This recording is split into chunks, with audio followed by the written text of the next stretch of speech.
ગુજરાતની જે સ્થાનિક ચૂંટણીઓ થઈ રહી છે એક જાતનું નાટક જ છે. લોકો બિચારા લાચાર છે, બધા લોકો એમનાથી વિરુદ્ધ છે. છતાં બી આ ચૂંટણી દ્વારા જે ફારસ ઊભું કર્યું છે આ લોકોએ, એ સીમાંકનનું જે તૂત ઊભું કરીને જે આદિવાસી એરિયા છે, એસસી એરિયા છે, ઓબીસી એરિયા છે, એની વસ્તી ગણતરીની કરીને ચૂંટણી થઈ ગયા પછી વસ્તી ગણતરી રાખી તો એક રાજ્યની અંદરથી જે વોટ ઓછા થયા છે, કોઈમાં 90 લાખ, કોઈમાં 91 લાખ, તો મોટા ભાગની જે પછાત જાતિઓના જે મત છે એ મતને આ લોકોએ બહાર કરીને ચૂંટણી જીતવાની જે ચેષ્ટા કરી છે. અહીં લોકશાહી જેવું કંઈ છે જ નથી. કેટલી બધી યોજનાઓ, નરેગા યોજનાની અંદર બચું ખાબડ જેવો ગુજરાતનું આખું બજેટ ખાઈ ગયો, છતાં એને કશું નહીં. ભરૂચ જિલ્લાની વાત કરીએ તો ભરૂચની અંદર પાર્ટીના તે વખતના પ્રમુખ જ પૈસા લે કરોડ ઉપર આના નરેગાના, તો એનું નામ નહીં આવે. લોકશાહી જેવું અહીંયા આગળ કશું છે જ નથી ગુજરાતની અંદર ને દેશની અંદર.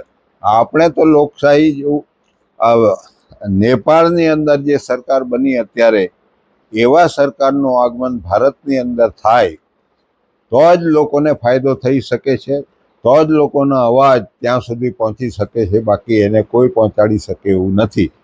ઈવીએમની અંદર સેટિંગ કરીને આ બધું બેઠા છે એ લોકો. મતદાન જે શબ્દ છે, મતાધિકાર હોવો જોઈએ.